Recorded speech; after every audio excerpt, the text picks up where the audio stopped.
Welcome to the Elokus channel. We are now in class number 11 in the first Maamor of Besha'ah Shehikdimu, 5672. We're in the first discourse. We're in the middle of chapter 2. All these classes of the first Maamor are dedicated to Refuah Sheleimo for Avraham Ben Parvin may have a complete and total recovery amongst all the ill of the Jewish people, and only big blessings to his entire family.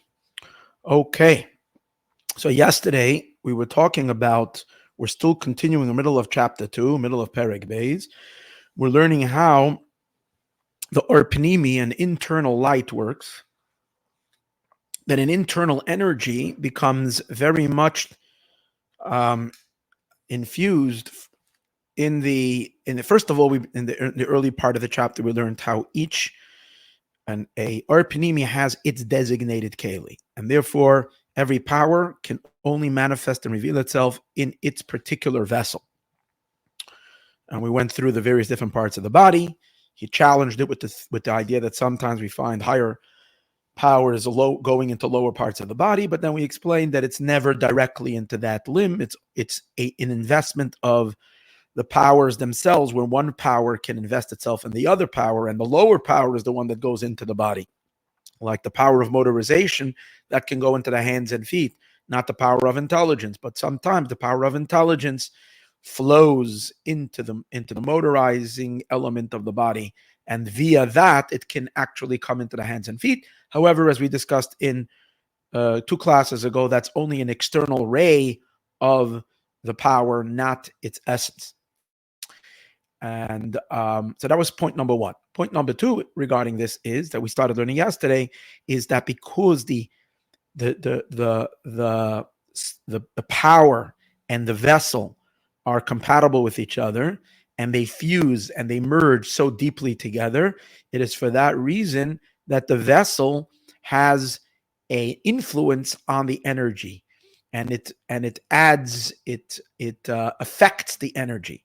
And the example that he was giving from the idea that the kochos hanefesh, all the powers of the soul, when they are purely experienced in the soul, before the soul came into the body, they are purely spiritual. So the vision of the soul is a purely vision. It's a spiritual vision. It sees spirit. It doesn't see matter.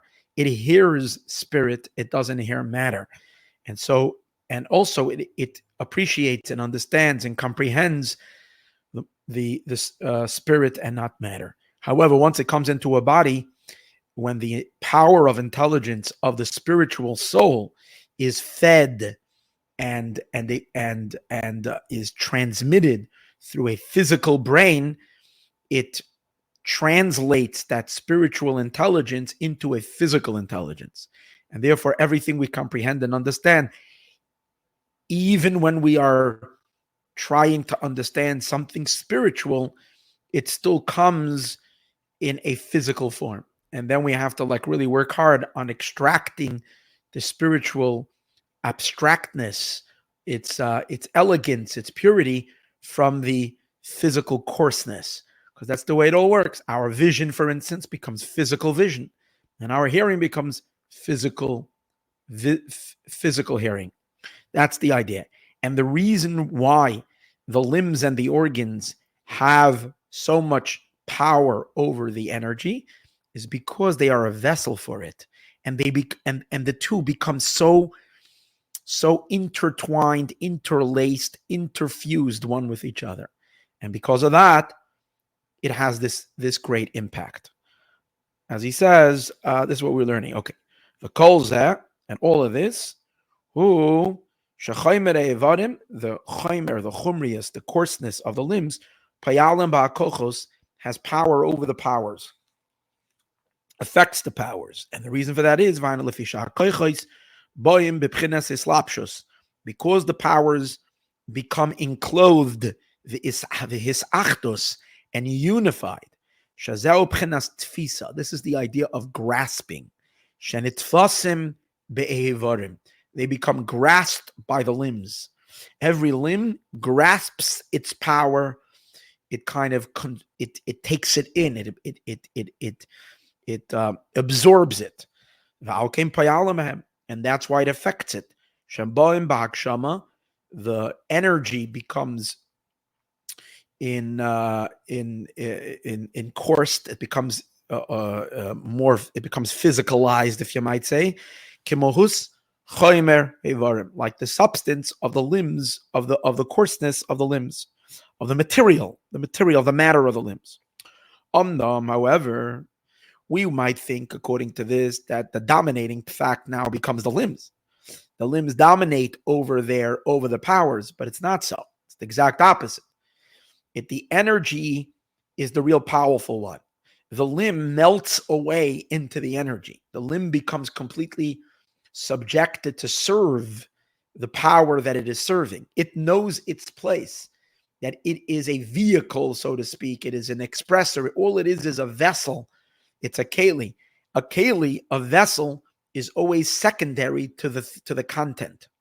Okay, a wine bottle, even though what is more chunky and adds a lot of the weight and space is the bottle, but we all know that the wine bottle is insignificant to the content of the wine itself that's in the wine bottle.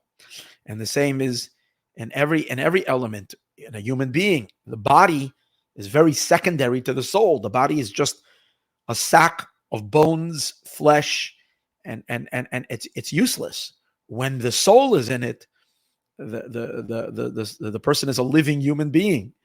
So the soul is the primary entity, and we know that the limbs of the body are completely subservient to the soul. They are surrendered to the soul. That's in human being in general, but specifically each particular limb of the body that is a keli, that is a vessel for a particular power, that limb becomes a complete and total servant to the power. It doesn't have a will of its own. It does, as we said earlier, because it allows the power to penetrate it so deeply, because it becomes so open and so surrendered to the power. It's because of that the power becomes a little bit like the vehicle. The vehicle has so much has an influence on it. It's precisely because the energy becomes so infused, it saturates completely the organ and the limb, and because it enters it so deeply, the powers itself get tainted by the vessel. But at the same time, why does the vessel have such influence on the power? That's because the power is able to express itself fully in the vessel. It's because the two of them become so deeply joined together. There's no separation. They become so deeply joined together, and that's why it works both ways. The limbs, the organs, the vessels are completely surrendered. See, if the limbs and the organs would have a certain sense of stiffness and resistance, if the brain would be resistant to the mind, to the power of the mind, to the power of the intelligence, if the eyes, the physical eyes, would feel like they're doing the power of sight a favor by seeing, they're going out of their way, that from them to opening up, the power of sight would have to knock. Are you willing to cooperate with the limb? And the limb would decide, am I in the mood of sight today? As the eyes would decide if I want to open up to the power of vision, to the soul's power of vision or not.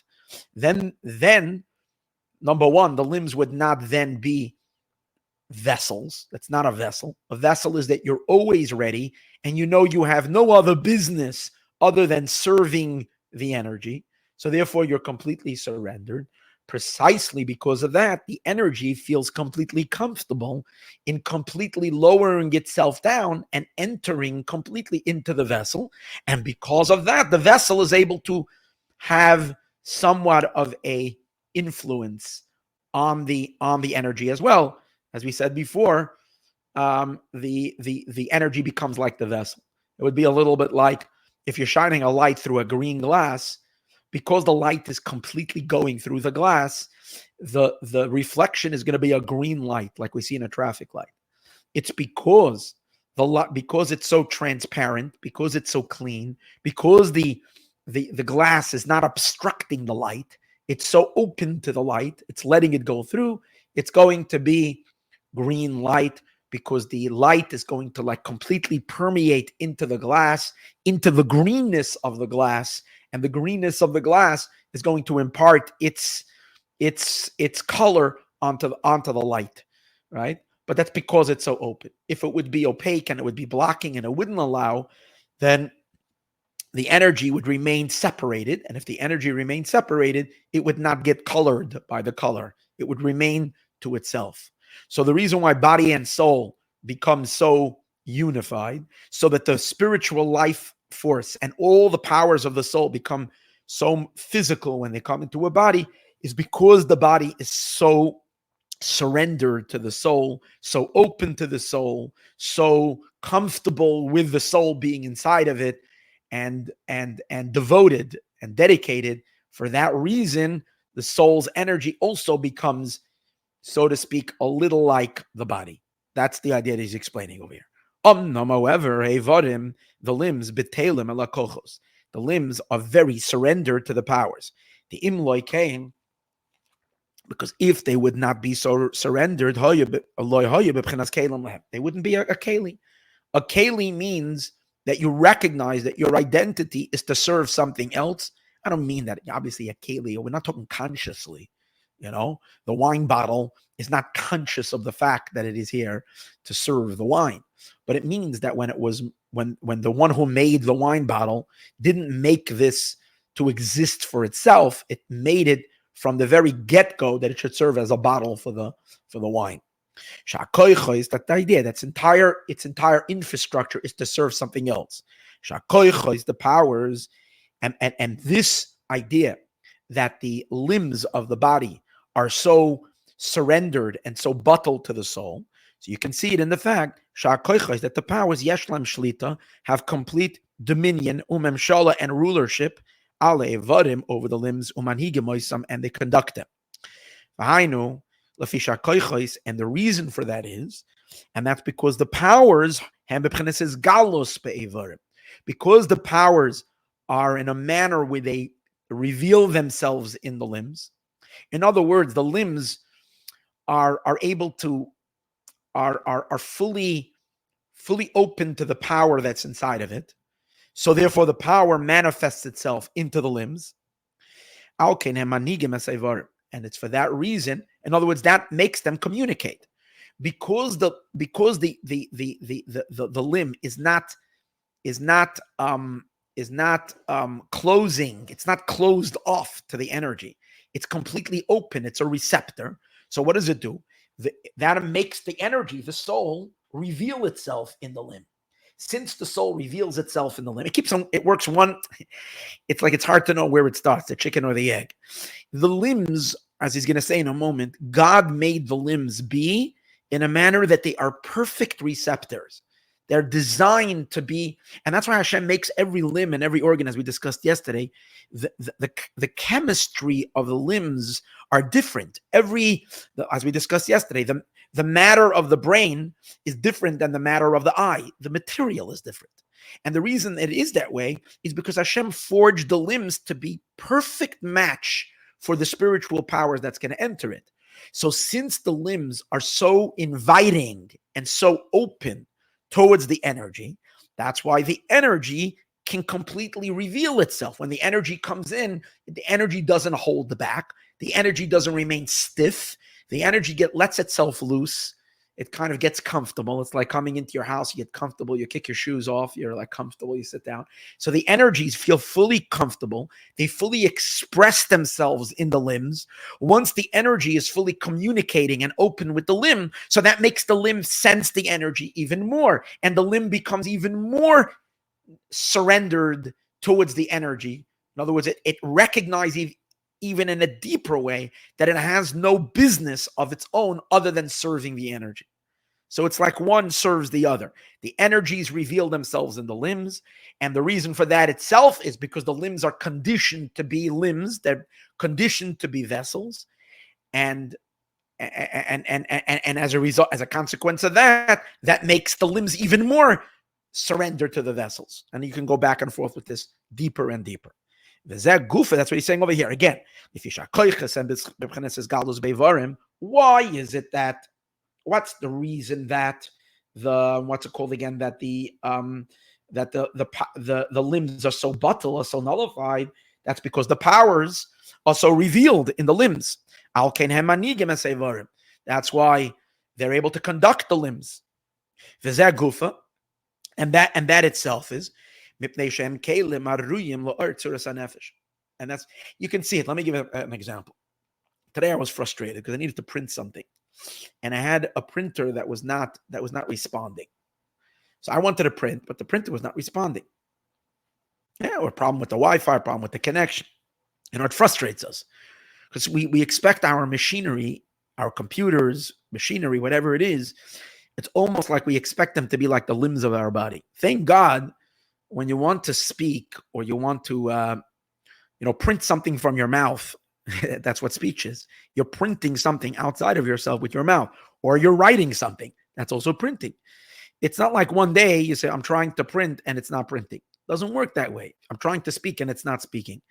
I mean, sometimes you just don't know what you're going to say. I understand that. But when you have something to say, the mouth will immediately, instantly, there's not even a community. It's not like I have to try, waiting to my mouth to fire up, to the mouth to be like the printer. You have to wait sometimes until it warms up, until it's ready to print. It doesn't work that way. We wake up in the morning instantly. If we have something to say, we'll say it instantly. The mouth prints it instantly. There is no resistance. There's no hesitation. And that's because we and our limbs become totally one, and the limbs become completely unified with the soul. And the zeg gufa, and this itself is because these limbs are fit and they're meant to receive the tzura, the form of the soul. That's why the kochos, the powers, are able to reveal themselves in it. As it is known, and we see that with machines as well. If you're buying a machine and you want to hook it up to your computer, whatever it is, it has to be compatible. If it's not compatible, it doesn't work. So you have to get the right one. If it's if you get the connector to a Mac, or whether you're using Windows, there has to be compatibility. If there's no compatibility, that's even when you're hooking machines up with each other. And definitely when you're dealing with a keli that becomes like a person, like a soul with a body, they have to be completely compatible. Now, he says, and an example where you're going to have a situation where you have an energy that's inside a container, but the container is not a good container. What happens is the energy then becomes stuck in the container and it becomes trapped. Our souls are not trapped in our bodies. Our souls are comfortable in the body. Our souls can express itself. Of course, it says in Hasidus that the higher godly powers of the neshama sometimes feel trapped because we have an animal soul, because we have, Yetzer hara that sometimes doesn't allow our deepest, highest aspirations to come out. Yes, that's discussed. But in general, a human soul feels very, very expressible in a human body. However, we know that there's a punishment. Rahman al-Islam, God should protect us all. There is a punishment that sometimes a soul needs to be sent back into this world, and as a punishment, the soul gets put into a body of an animal. So there were stories where a soul had to be reincarnated in a cat or in a bird. People had stories like that, or in a dog, God forbid, or various different animals. Tzaddikim, it says sometimes can even come down in fish. Whatever it is, there is something called a gilgul. And now what happens, that's very painful. The reason it's painful is because since we're dealing with a human soul that gets put into an animal body. An animal, whether it's an animal or it's a fish or a bird, they are not compatible with the human soul. They don't have the faculties. They simply do not have the vessels for a human intelligence to be able to express itself. So what happens is the soul inside itself is conscious, but it cannot express. It gets dragged along by the cat, by the dog, by the animal, whatever animal it is, and it's excruciatingly painful because it's in galus, it's in exile. That's because they're not compatible. But a human body is compatible, and then it's not trapped. And that's the idea. There sometimes is a situation where there is an enclothement. Shem hamalbish, where the enclother, which would mean the garment, in this case the body, moishel v'shoylet al hamalubish, rules over the one that's dressed in it. Let's find an example from clothing. See, if a person puts on a pair of pants, or you put on a shirt, or whatever it is, a dress, whatever it is that you're wearing, when the dress is made to facilitate the human body and the human shape, so you are fully dominating over the garment. It means the garment is a servant to you. You don't feel restricted by the garment. The garment is serving the human wearing it, and the human dominates, controls over wherever you go, the garment goes. But if a person is put into a sack, they throw a person into a heavy sack. The sack is not formed by the form of the person. So the person can stand inside and try to kick, and you can see sadly the potato sack is moving. The heavy, what do they call it? This heavy Russell sacks or whatever they are. The sack is, but because it's not fine material and it's not in the shape of a person, the person is trapped and tied and in captivity in the sack. And that's the same thing when a person gets put into an animal body. And the main point over here is because the one that's inside, the one that's outside, the vessel is not a vessel. When it is a vessel, then the one inside, the one that's dressed inside, has control. So there are times where the garment can rule over the one that's dressed in it. Like in a Gilgal, as we mentioned earlier, in a reincarnation, but not an incarnation in a human body, but an incarnation in a different form of life, as stated elsewhere. And the reason is, and that's because the malbish, the garment, from the get-go, is not the right garment. It's not a compatible garment. So the soul cannot reveal itself in that vessel. But when the soul becomes enclosed in the body of the limbs, they are vessels. Since this is the right container, it's a human body, and therefore everything is set up exactly perfect. So therefore the kochos, the powers, can reveal themselves inside of them. And therefore, since they are of a superior nature, the energy is far superior to the vessel, and that's the force, that's the power. So the vessel is a full recipient to the power, and allows itself to be directed and to be influenced and guided, and it allows itself to be a vessel. That's the point. Lanhigam, to be conducted. Now, it's not that the vessel doesn't have any influence, as we said earlier. It does, because the vessel is going to impart some of its nature onto the energy as well, as we said earlier, that it becomes physical. That's the point. The two energies, the power and the vessel get married to each other. In a healthy marriage, there is expression. There is the marriage produces, whether it's a child, whether it's just the elements in the house, that is a blend of both parties. And therefore, and it's therefore that the dominance and the force that the power has over the limbs is not in a manner where one dominates over the other, in a manner of compulsion, that the powers are compelling the limbs to listen, but rather it's a very, very, very calm and beautiful influence, because it's influencing not through dominating, not like a master dominating a servant, not like a force overpowering. You don't feel like, when we think about our limbs, we don't feel like our limbs are being dragged along and they're by the powers of the soul, and the limbs are like not interested. The limbs are equal parties. The limbs are happy participants to participate in everything. And even though they're being directed and guided by the powers of the soul. Why are they so willfully and kind of like happily involved and engaged over here? The reason is because the powers are not talking down to them. The powers are not domineering from a high place. What's going on is that the power is completely revealing itself inside the limb. So the limb gets uplifted by the power. It's as if the limb and the power have become totally one. It's not like something outside of you dominating. The limbs themselves become refined by the power and they become elevated. Through the enclothement and its revelation. To understand this a little better, there are two ways you can influence your children. There are times where you can the short way of influencing your children, and for matter of fact, it's your students, your children, or anybody that if you're an employer and you want to influence your employees, there's the shortcut. The shortcut is to yell and or to be tough, and everybody listens. Everybody falls into place because they're scared they're going to lose their job. The children are scared they're going to forfeit whatever, and the students also, whatever it is.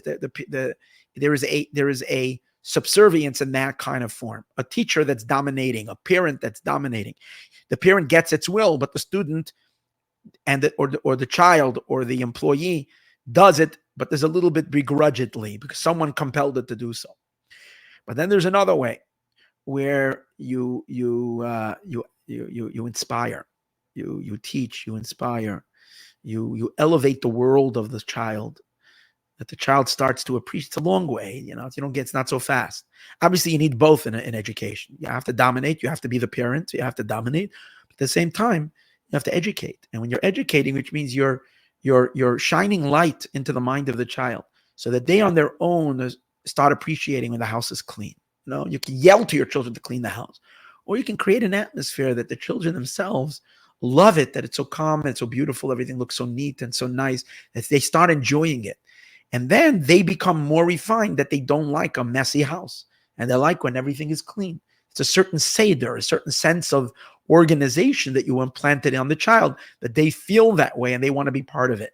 Just like it is an organization, it's in every single thing. You can force your children to do the homework, or you can spark their intelligence and their mind. They're elevated. They enjoy a